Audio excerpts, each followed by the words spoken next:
Hello, and thank you for tuning in. Today's webinar is Lactation Law, What Employers Need to Know During COVID-19. This event is presented by Healthy Horizons, whose mission is to empower breastfeeding parents at work and at home. Healthy Horizons is the first company to offer comprehensive workplace mothers' rooms and lactation at work benefits at scale across North America.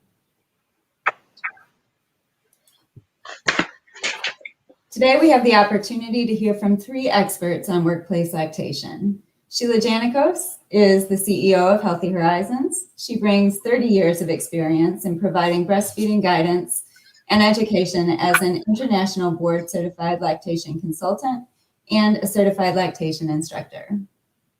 Cassie Janikos, moving down your screen, is COO of Healthy Horizons. She's an engineer and an operations leader and advises HR and facility management teams across North America on corporate lactation programs.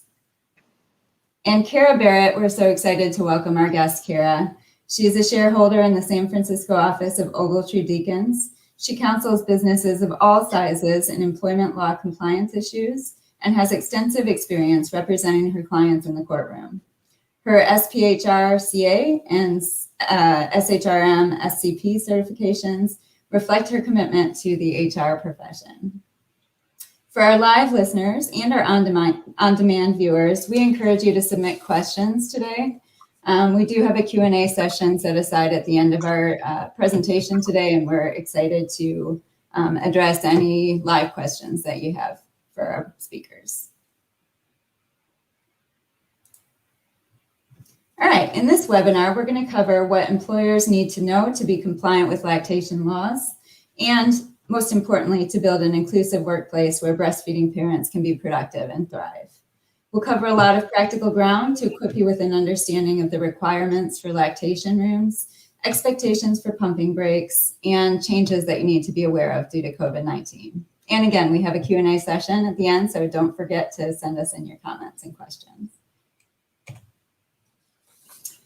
We're going to share a lot of helpful information today that you're going to be able to put into place and into practice in your workplaces. We want to remind you that lactation laws exist on local, state, and federal levels, and that they can change. The information that we're going to cover today does not replace the advice of your lawyer, so keep that in mind. And now I'm going to turn it over to Sheila Janikos first. She, again, is our CEO here at Healthy Horizons. Sheila? Thank you, Jenny. Well, why do lactation laws exist? I've had that question asked many times, and the simple answer is moms physiologically need to release their milk. If somebody is lactating and they miss a break, they could get a plugged duct, which can lead to mastitis. They could get very sick. They could end up in the hospital. And they could also lose their milk production. So there's many physiological reasons why, aside from it's the right thing to do. But let's talk more about the law and why it's the right thing to do. Cara? Well, thanks, Sheila. And Cassie, Sheila, thank you for having me here today. And to all of our attendees, we hope you find this helpful. The laws, they exist at the federal, state, and sometimes at the local level. And the good news about it is sometimes it's hard for people to talk about lactation and the need for lactation accommodations. So these laws are at least at a minimum a conversation starter. The federal law, it's not new. It's been around for 11 years and provides the most basic requirements for all states. And even though smaller employers, meaning 50 and under, there's some ways that they might find to get exemptions. For the most part, all employers are going to be covered by the federal law. These exemptions are few and far between. So what does the federal law require? It requires reasonable break time for an employee to express breast milk when the employee needs to express breast milk. So it's not just 10 minutes twice a day, it's as needed, and it's reasonable break time. The federal law allows nursing mothers this accommodation for up to 1 year after the child's birth. And this is important. So we've got the break time, and we also have the location. The location cannot be a bathroom, and it has to be a place that's shielded from view. It has to be private. No security cameras, no windows. And common sense would tell you this, but as we go through today's presentation, you'll see that common sense does not always prevail. So these are the really most basic requirements at the federal level. But remember that there's 32 states that have their own state laws. So I'm based in California, and most employers know California has usually the most stringent requirements. Usually, if you're complying with whatever California requires, you're good.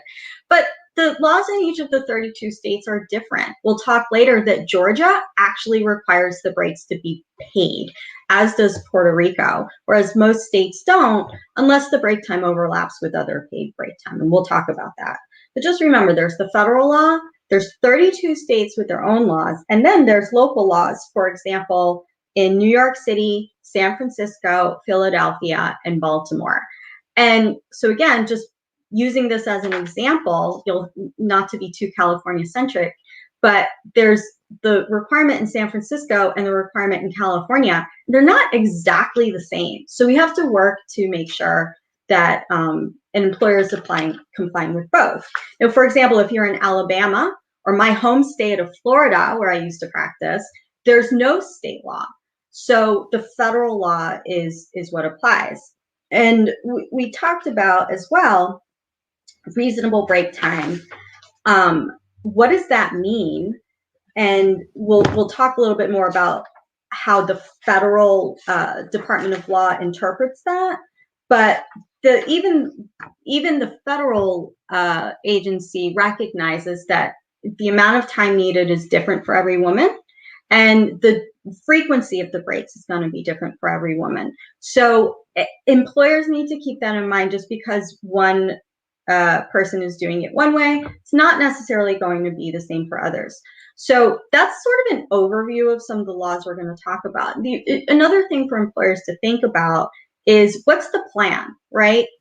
Someone went out on leave. They have a newborn baby. What's the plan? If they haven't brought the issue up to you, in most cases, you should bring the issue up to them.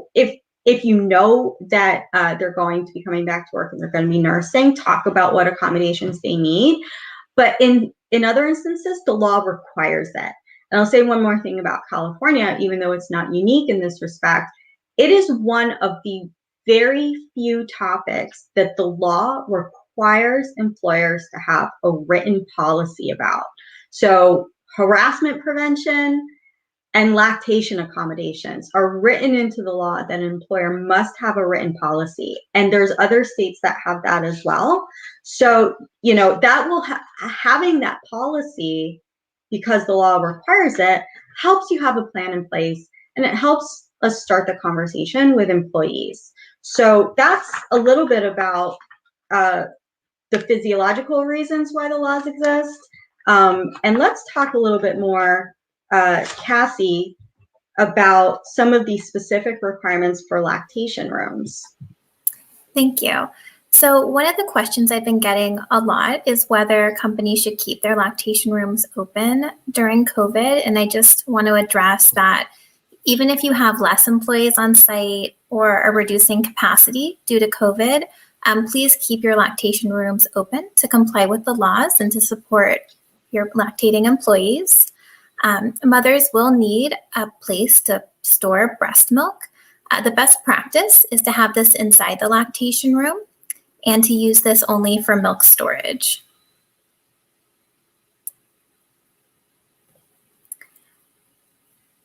And then employers must provide a clean and private space free of intrusion as well. And Cara is going to speak a little more on that. Yeah, I mentioned at the beginning that you would think this would be common sense. But when I look at my own experience representing employers and some of the cases as well that have gone to court and been written about, time and time again, it's the privacy issue that takes it from, being something that the employer and the employee might be able to work out to something that lands in court. Even well-meaning employers can sometimes run afoul of this just by not thinking about some of the issues. For example, one employer I'm aware of, they really were working with the employee to provide an appropriate lactation accommodation space. It was someone else's office, and the employee would go to the office and say, okay, I need the break room, and the person would vacate their office for a little while, no problem. Well, in one instance, that it wasn't possible, or it wasn't made to be possible, and the employee used a different room which was vacant, but unbeknownst to anybody, including her, for the first 2 or 3 days, there actually was a security camera in the room. And, we can talk about, well, wasn't on, nobody was watching, we destroyed the tapes, whatever. It doesn't matter. That is not okay. It's not okay. And it can cause, first of all, it's not compliant with the law. And second of all, it can cause stress and anxiety that's completely unnecessary for someone who is trying to feed their child. So, these are things to think about. Look around. Is this room appropriate? If there are windows, how can we work together to cover them? It's really not that hard.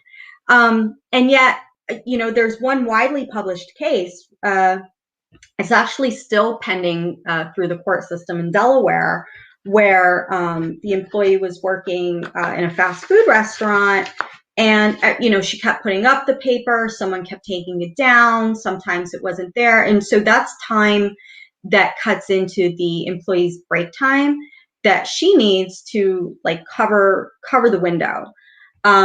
There's another case, and you see the privacy issue time and time again. This was a big case that was published out of Puerto Rico, where there's been lactation accommodation laws on the books for a long time. And in this case, the employee, not only, look, she locked the door, but the lock didn't work, and so people kept barging in. She put a sign on the door that says, mother's room in use, don't come in. They didn't even read the sign, they just come right on in. And that happened, it didn't happen all the time, but happened enough that the court in Puerto Rico found that not only was this a violation of the lactation accommodation rules, but the employee's constitutional right to privacy was implicated and could be implicated for other people, which had its own penalties and had its own legal issues separate and apart from just the lactation accommodation. They found it was a really big deal that an employee's decision to nurse her child was such an important part of the rights to privacy that's baked into the Constitution that the inability to do so without interference implicated her privacy rights. And so I can imagine, especially in states like California, where there's also a state constitutional right to privacy, where this theory could pick up steam and add not only federal or state issues, but privacy rights separate and apart from the lactation accommodation rules themselves. So it's not just a matter of oops, I walked in on you. It's a really big deal, and it can affect. I think Sheila and Cassie could probably talk a little bit more about how it not only does it create an emotional issue when someone walks in on you, but I think it can affect your ability to lactate going forward, right? Sure, you actually have a great point. There's been situations that we've run into where mothers have basically felt they lost their milk production because there was so much stress around the privacy issue and it was not a good outcome for them. Yeah, and the last thing any employer wants to do is be on the receiving end of a claim that not only did you not comply with the accommodation rule, and not only did you cause someone emotional distress, but now you affected your employee's ability to feed their child. That's a hard claim to defend. It's not one that's going to make employers popular with a jury. You don't have to be a parent to feel like that's something that moves you, right? So those are, some of the consequences of not only do you need to comply with the lactation room requirements, but before we go to the next slide, I just want to talk a little bit more about what those are even more specifically. Again, using California as an example, not only must they be clean and private, but per statute in California, they have to be safe, clean, and free of hazardous materials. They have to have a surface to put a breast pump and personal items. So a shelf, a table, it's got to be a clean shelf too, not with like sawdust on it, right? Use common sense, a place to sit, and not like the most awful, wicker chair either. Like I'm not making these things up, by the way. I see these in cases, so it happens. And have access to electricity, or in California, not just electricity, but it's access to electricity or alternative devices, including extension cords or charging stations needed to operate an electric or battery-powered breast pump. By comparison, in New York City, the local law there states specifically at a minimum, an electrical outlet. So you get the point. You got to be able to plug something in and not spend half the day, half the break, trailing an electrical cord, walking with it, wrapped around your shoulder as you go, trekking 5 miles to the lactation room. No, in fact, there's usually requirements about how far away from the workplace the room has to be.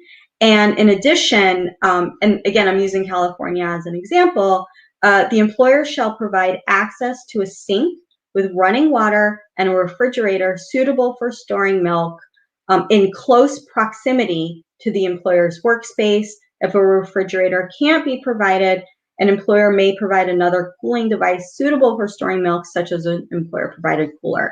So in 32 states, there are laws that govern these issues. It might be similar to the one in California. It might be different, but the point is, it's really easy to access the information that would apply to your state. And just remember, if you're in one of those 18 states that doesn't have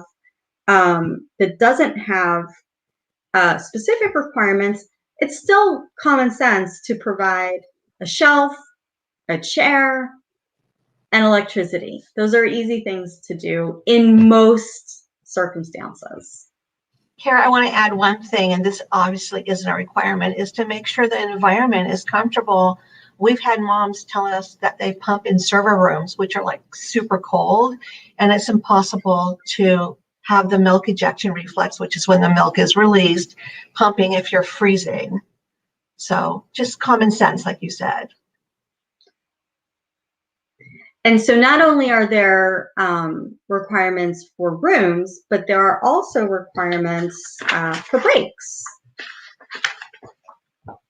And again, these are governed by statute. We talked a little bit at the beginning about the federal requirements, and we talked a little bit about at the beginning about how even federal law, which is the bare minimum, understands, and this is coming from the Federal Register, which is an administrative publication, but it's been used to interpret the federal law in some instances. This is, again, back in 2010, where the federal Department of Labor recognized that in the early months of life, a baby may need as many as 8 to 12 feedings per day. That means that a nursing baby needs food every 2 to 3 hours. And the Department of Labor, the Federal Department of Labor, expects that nursing mothers typically will need breaks to express milk 2 to 3 times during an 8-hour shift. That's not a minimum. That's the general expectation that the federal government has. So when an employee comes to you and says, I need 2 to 3 breaks for over an 8-hour shift, don't be surprised. It's at a minimum, that's normal. How long should the break be? Well, again, the federal government recognizes that this varies from woman to woman, but just reading from the Federal Register, the act of expressing breast milk alone typically takes about 15 to 20 minutes. But there are many other factors that will determine a reasonable break time. Thank you for that note, Margaret, by the way. That was really nice. So at least 15 to 20 minutes just to pump. Need a little bit of time to get to where they need to be, need some time to set up, need some time to clean, need some time to get back. And, and I'll let Sheila sort of weigh in just a second after we touch on the law about whether or not the federal government got it right. But just remember that state laws as well will complement that, and you need to comply with the most stringent law in your area. Sheila, and Cassie, are they right at the Department of Labor? So I think they're half right. I do see a lot of lactating women who are able to pump in 10 to 15 minutes, 20 minutes, but a lot of women tell me that it takes a good half hour. Once in a while we hear 45 minutes. So you're going to see the whole gamut, and we have to be respectful that everybody will have a different process. We have had employers call and say, is it okay? Our employee needs to take 45 minutes, and it is okay for that mom because that's what she needs at that point. But the one thing we like to also tell them is that lactation and pumping changes throughout the course of the mom's experience. So what she's doing at 3 or 4 months is going to be totally different at 9 or 12 months. She may be pumping once or twice a day, and maybe by a year, she's not pumping at all, but she still may be breastfeeding. So knowing that things change also is helpful for the lactating parent and also the employer. And, there's a lot of employers who they don't have, the person who's making the decision, right? They don't have children, or they've never breastfed, and they don't have that personal experience. So they don't know. I know we're going to talk maybe in a couple more slides about training. But you mentioned at the very beginning, look, this isn't like a 45-minute break where she's just chilling in the wellness room, right? There's a reason why physically our employee absolutely has to take a break, right? Absolutely. Okay. And so I think if, the more we can do to explain to employers who may not have had the personal experience or the personal knowledge of breastfeeding, look, and I'm not saying at all that needing a lactation accommodation is the same as needing to use the restroom, but that experience of you need to do something, you need to go, I have to go now, I'm an adult, this is going to happen, I'm going to the restroom now. I think it's a helpful analogy. It's worked for, in my experience, to explain to people that, this is not optional. So let's talk about whether the breaks get paid or not. And I mentioned Georgia and Puerto Rico, I think they're the only ones that are paid. If there's other paid break requirements out there, someone let me know. Those are the only ones that I'm aware of. In most states and under the federal law, the break need not be paid. However, anyone who has operations in California will know that that there are paid rest break requirements. So in California, it's written into the statute that the employee, if she needs a lactation accommodation, she does have to use her existing paid rest breaks toward that accommodation.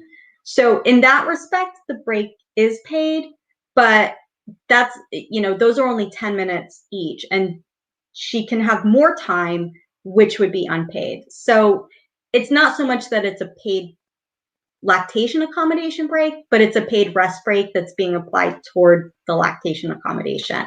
So just be aware of what the overlap might be in your state. Shouldn't be too hard to figure out. We have some resources that we'll list for you at the end to help locate what the law is in your particular state. And just be mindful as well, if you're in San Francisco, New York City, Philadelphia, or Baltimore, that there's local requirements as well. Cassie, what has changed in the past year about with respect to the pandemic? Yeah, of course. So we're going to talk about some changes due to COVID and what you can, what actions you can take to make the space safe for your employees. But first, Sheila, would you like to talk about reasonable accommodation during COVID? Absolutely. If a mother is working, and let's say she's working from home, which many parents are working remote, she still is going to need her breaks. And I think sometimes people forget because it's one Zoom meeting after another. So making sure that whether she's offsite or at home, she's getting her lactation breaks.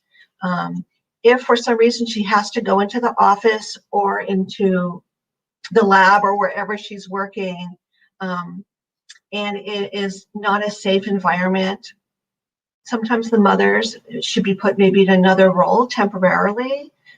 If they're in a place that really is not, the air isn't exchanged out, maybe it's a little metal nursing pod that she's in and there's one mom after another in there. Think about the HEPA filters and making sure that the air is circulating. Just like we would do for any other type of COVID prevention, we want to apply that to the workplace. And making sure that she has extra time off if that's what she needs, especially now during this really kind of rough transition. But Cara, I'm sure you have much more to add to this. I'm going to let you kind of take over. Yeah, sure. Again, some of this just comes down to common sense, right?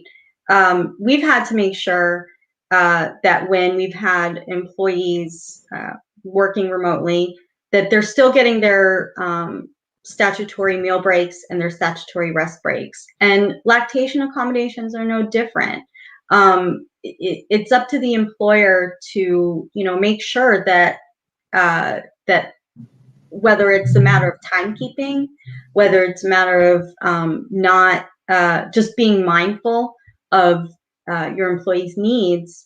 I would say this, and we put this here as discussions may include, because it's really not always going to be a reasonable accommodation to put an employee into another role, right? There's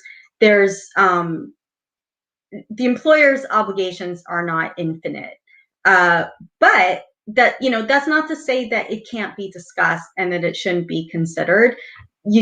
Employers really need to be mindful of, what's possible, what's reasonable, what makes sense, and at least consider and analyze it before you just say no.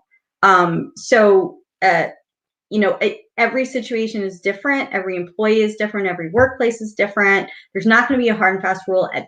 But with the pandemic, I think what I've seen employers do has been honestly heroic. I mean, employers that I work with have been, they care so much about their employee safety. They really are trying to do the right thing. They're learning on the fly, just like the employees are. And they've been creative and supportive in trying to get people back to work, keeping people employed.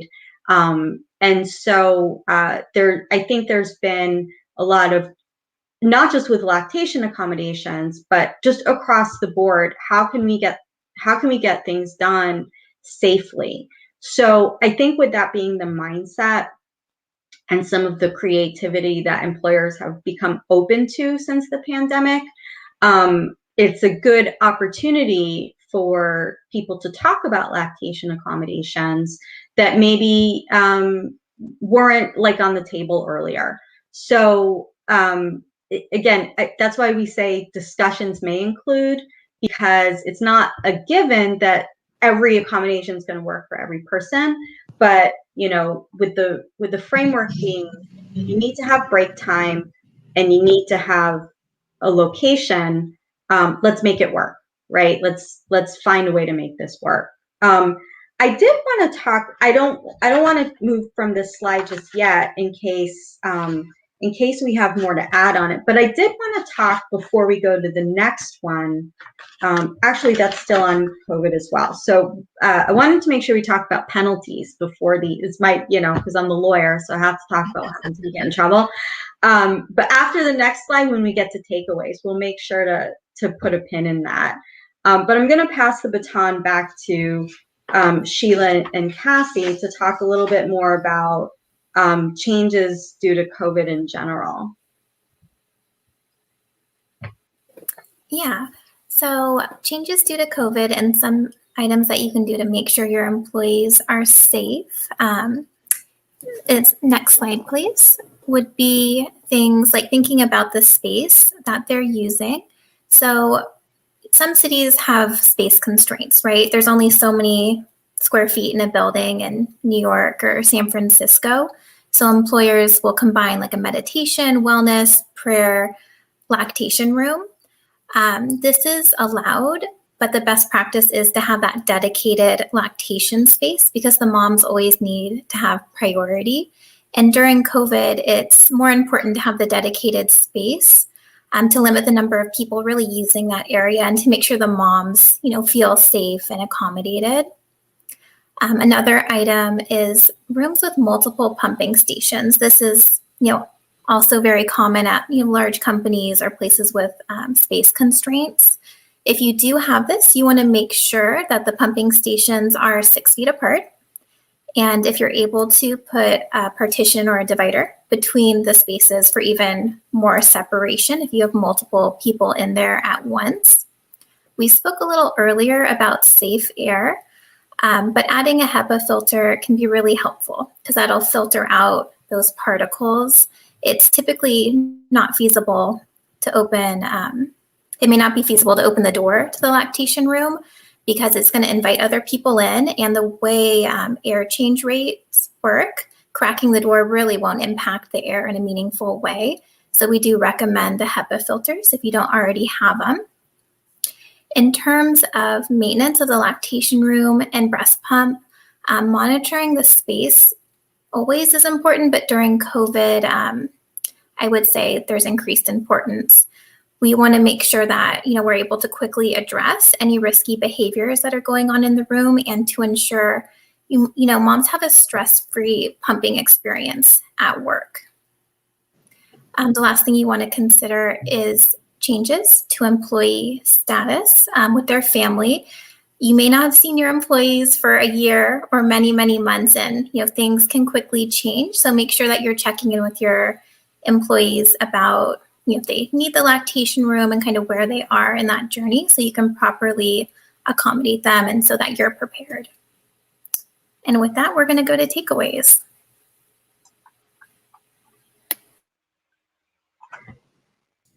I wanted to jump in because it's not on the takeaway slide, but I wanted to make sure that we talk about penalties, because if doing the right thing isn't enough of a motivator, and if caring about feeding babies isn't enough of a motivator, then maybe the bottom line of the balance sheet will be a little bit more of a motivator as well. And you might think that it costs a lot to have employees to take breaks, and it costs a lot to build out a lactation room or to buy a chair. But what costs a lot more is violating these laws. So, and I'm sorry we don't have a separate slide on this, but I think it's definitely worth mentioning. So, the way that sometimes an employer might be penalized is sometimes the violations are characterized as a sex-based discrimination claim. That's one way. Sometimes they are strictly a violation of the state law. That's another way. The federal law, it doesn't have a lot of teeth itself, but it has related laws and concepts that can put financial pressure on employers. And I realize that's a little vague, but every case is a little different.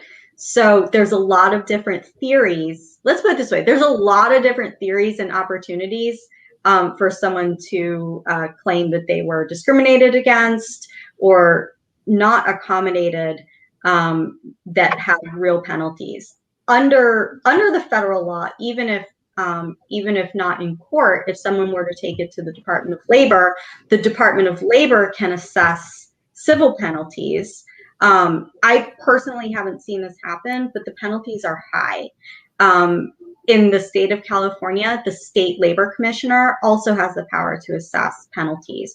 And just to give you an idea of how this can go, I mentioned earlier there was a case in Delaware involving a fast food restaurant where the employee, she was walked in on, she was interrupted. Other employers gave her attitude for taking breaks, and there wasn't a cover on the office window.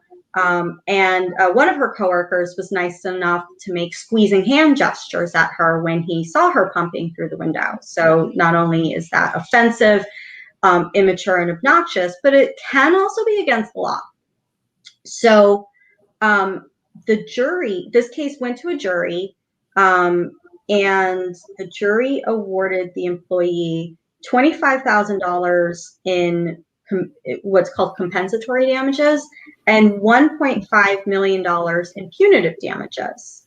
$1.5 million in punitive damages. Now, I'll tell you, the case it's still working its way through the court system. The judge threw some of that out. It's going to have a retrial and so on. But all of that costs money to defend as well. So the point is, if you don't want to be looking at, a $1.5 million punitive damages award, plus $25,000 in compensatory damages, plus attorney's fees, just put some blinds up. Just put some curtains up. It's not that expensive. So I hope that gives a good overview of the potential penalties. Every state is different. Every city is different. The federal rules are different, but this is the bottom line. It can be discrimination, lack of accommodation, and can really result in penalties. Let me pass the baton to Cassie and Sheila to talk about these first two bullets here.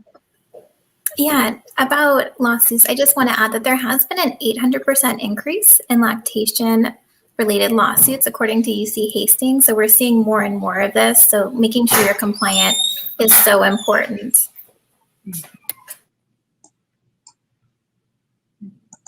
And if you're not sure what the law is in your location, certainly consult with your legal counselor. There's some really great resources that I like. One of them is Healthy Horizons, which has a really great website with some really great links and information. The other one I like is the National Conference of State Legislatures, has a nice compilation of state laws regarding breastfeeding in the workplace. And then the Department of Labor, let me just find it in my bookmarks. The Department of Labor has a really good map feature. Here it is. Okay. And maybe we can when someone else is talking, I can type it somehow. I'll figure it out. I'll ask Jenny to type it in.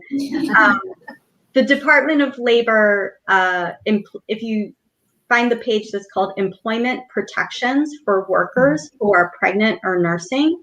Again, that's the Department of Labor's website, Employment Protections for Workers who are pregnant or nursing. There's this really cool map, and you can click on it, and it's really easy to use to at least get you started, to know if there's a law in your state, if you're subject to the federal laws. We talked a little bit about educating your team. Think about the panel that we have here today, right? We have legal, medical, and engineering specialists. It takes a team of people to help people understand why this is important, how to do it, and how to do it right. But certainly, there's a lot of training opportunities for your managers. You can, if you're in a state like Massachusetts, I think Massachusetts, certainly California, if you're in a state that mandates harassment and discrimination prevention training, you can include a slide of it, you can include a question or just a sentence on lactation accommodations, right? Just bake it into your existing training already. Make it part of the sexual harassment prevention, just to, flag it to get the conversation going. That's one opportunity, and it doesn't cost you anything. And it, if you help one person on your team thrive and succeed, then it's good. It's worth it. What else do we have on the agenda? It looks like we might have some time to go through some questions. Yeah, let me wrap us up. I just, as I've been listening in the background, I have learned so much, and it's been such a privilege, Cara, Barrick, Ogletree, Deakins, to have your depth of experience and your insights on the lactation laws. I mean, what struck me was your ability to blend compassion and compliance, and I think that's going to be so helpful for the employers who are on the line with us, the HR people who are listening. So thank you so much for sharing your expertise with us. It's my pleasure. Thank you for the opportunity. Awesome. And we will also, Cara mentioned the Department of Labor link. We'll make sure to post that link in the comments once we log off here so that everybody has access to that. And we'll send it in the follow-up email as well. So excellent resources that have been provided. I also want to thank Cassie, Healthy Horizons COO, Sheila, Healthy Horizons CEO, for hosting this event, for making it possible, and for sharing your expertise as well. And a special thank you to all of our listeners who are on the line with us right now live, and for those who will be viewing afterwards. We're so pleased that you would spend the time with us. And we are excited to be a part of your journey to empower the breastfeeding parents in your lives. Let's see if I have any other notes we need to talk about here. If there were any questions that you didn't feel comfortable asking live, we're going to move into the Q&A. We had a few questions that were submitted ahead of time on the registration form that we'll be addressing. We encourage you to submit them now on the live stream. We'll address as many as we can. If there are questions you have that you'd rather address privately, feel free to go to healthyhorizons.com and submit a form, and we'll make sure that our speaker panel gets access to those questions and can follow up with you. And let's see, with that, let's go ahead and move into some of the questions that we received ahead of time via the registration forms. Let's see, the first one, the question is, are employers required to open up lactation rooms to chest feeding employees who are not females? And Sheila, can I give you a first? Yeah, absolutely. So the question is a great question. We've been asked it before, and the answer is absolutely. You need to do that. You need to open up that room. That's a lactating employee.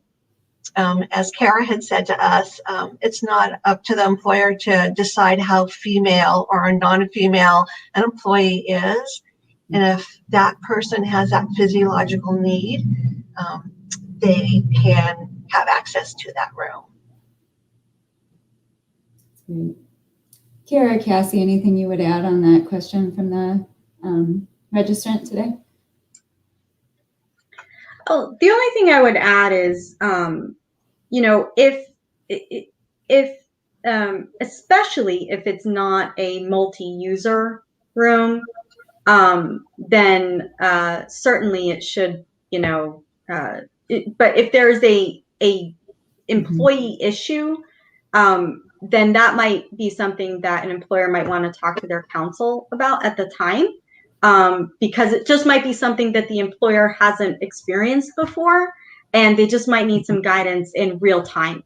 So it's a very specific situation, but I think Sheila hit it. It's a great question too. Thanks for your feedback. Let's see, the next question here is again submitted ahead of time on the registration. My company has lactation rooms in Chicago, San Francisco, and New York. How do I maintain these spaces and keep them safe for moms? Cara, can you give your feedback on that one? Yeah, sure. Well, certainly the safety issue is going to be the same across the board, right? And we talked not only about cleanliness and privacy, and we talked about, Sheila and Cassie talked about ways that during the pandemic to maintain hygienic standards above and beyond, whether it's air quality, ventilation, not having a multi-user room, keeping people 6 feet apart. So, you know, it really depends on the context of, you know, what the safety issue might be, if it's different in each location. I would say this though, you know, San Francisco and New York City, as well as New York State and California State and Illinois, each have their own laws about lactation accommodations. So with lactation rooms in 3 cities, you have 5 laws plus the federal law that you need to make sure you're complying with. And just to give you an example, in San Francisco, this I've seen where there are requirements under the San Francisco ordinance that if an employee requires a lactation accommodation, and by the way, the employer needs to specify ahead of time the means by which an employee should make that request. So who do they contact? How do they contact them, right? The employer is required to respond to a request for a lactation accommodation within 5 business days under the San Francisco ordinance. And under California law itself, if an employer can't provide an accommodation in a particular way, they have to respond in writing. So, you know, my point is not that you need to memorize each of these particular requirements, but that you need to know that there's particular requirements in each city. And so you should check with your counsel to review those and make sure not only that they're safe, but that they're compliant. I hope that answers the question, but Cassie, you might have something to add. Yeah, in terms of keeping the space maintained and safe for moms, Healthy Horizons does do lactation room servicing in all of those cities. So we can help make sure that you have a really standard and supported program across North America. Great feedback. We've had a live question from someone watching on Facebook as we speak. And the question is, should we change the name from breastfeeding room to something else? This is a great question. We actually did a blog article on this, I think a couple months ago, kind of defining all the different names. But the name we've been recommending is Lactation Room because it's more inclusive of different gender expressions. So if you're looking to rename the room, I do recommend Lactation Room. Good thoughts. Maybe we have time for one more question. I know we've run a bit over our time, and I want to thank our speakers and our audience for sticking with us. Ladies, are you up for one more? Sure. Okay, let's see, maybe this one, Sheila, I'll toss your way. Can more than one mother use the room at a time? What's your experience on that? Use the room or the pump. So if it's a multi-station room and there are 6 feet apart and there's a partition and the employee feels safe, there's no legal reason, right, Cara, unless there's something I don't know, that they can't use it that way. But we are recommending during COVID, if possible, for it to be a single use room, just to kind of minimize that. The other thing that I probably would want to say is that the breast pumps in the room, if they're the hospital grade stationary pumps, it's totally fine for multiple mothers to use that. It should be sanitized before and after use, just like they do in the hospitals. And the only thing I would add to that is just from the legal perspective, the privacy issue, right? I mean, we're not going to have, 6 women sitting around the table, pumping together and playing poker, right? Like, it's, you still want to have, as Sheila mentioned, partitions, curtains, and if you have more than one person at a time, probably the preference from a practical perspective, to reduce risk from a legal perspective is to have it be a single person room, but we understand that that's not always possible. So just keep that privacy issue front and center. Great input. Thank you so much to our panel of speakers, Cassie, Sheila, and our guest, Cara Barrick, Ogletree Deakins. It's been such a privilege to hear from you ladies and to learn more about what employers can do to really help their breastfeeding employees thrive in the workplace. We really, really appreciate your thoughts. Special thank you again to our listeners for joining us today. If you'd like to learn more about future events, we encourage you to go to healthyhorizons.com and check out upcoming events, and stay tuned on our Facebook page here for follow-ups to this event and others in the future. Thank you so much, everyone.